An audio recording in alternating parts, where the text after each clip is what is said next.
This is the Microscooter's Condor X3, a foldable electric scooter, and it's pretty damn fast. It has most of the features of a normal micro scooter, but with the addition of a much needed front brake. Really powerful. I think this has the best stopping speed of any scooter that I've ridden, and you need that when you're going 15 miles an hour. 15 miles an hour being the legal speed limit in the UK as far as I know. There are 4 settings that you can have. You've got your pedestrian, for kind of just rolling through the crowds of a city. You've got your eco mode, the most efficient mode for getting the maximum range out of this scooter.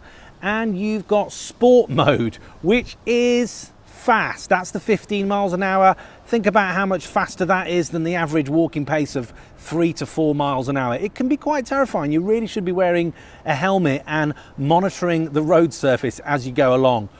So much fun when you're stood there with your feet side by side, flying along. It really does feel like a vehicle of the future. Should you want to adjust between the 4 settings, it's a step of the rear brake here. So this is 3 brakes you've got. You've got a brake here, you've got a brake here, you've also got a twist forward of the grip, which will slow you down and add the regenerative braking, charging the battery as you slow down.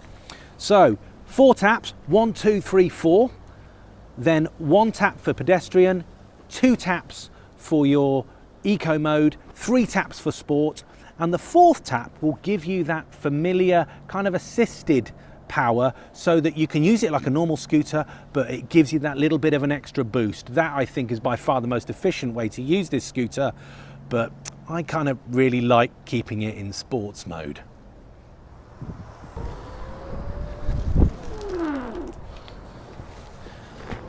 One handy feature is cruise control. I really like the fact that with a double pullback on the throttle, it will stay at the speed that you're currently traveling at, which is kind of handy if you need to indicate right, indicate left, adjust the helmet, which again you really should be wearing.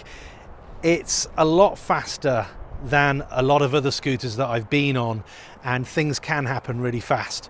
So yeah, just be aware of the road surfaces. You don't want to suddenly hit a load of cobblestones, and be aware of traffic around you that might not see a vehicle as thin and as nippy as this flying down the road.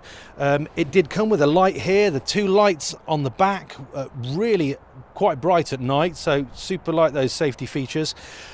There's also a big improvement in the tyre compound. The tyre compound a lot softer than on previous micro scooters wheels, which means for a lot more grip in the wet. Should you really be riding a scooter in the wet, I would say stay off the front brake if you really have to, but on the whole, small wheels, hard compounds have been a problem for me in the past. I think this is a huge improvement.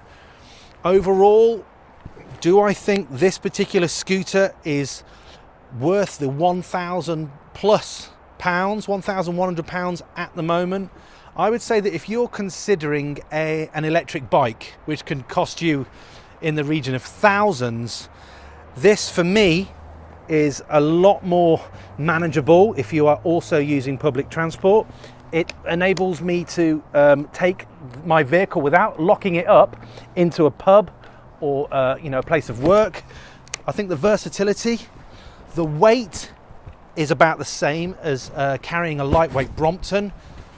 I'd say that this is a serious consideration for replacing that potential electric bike you might be thinking of buying.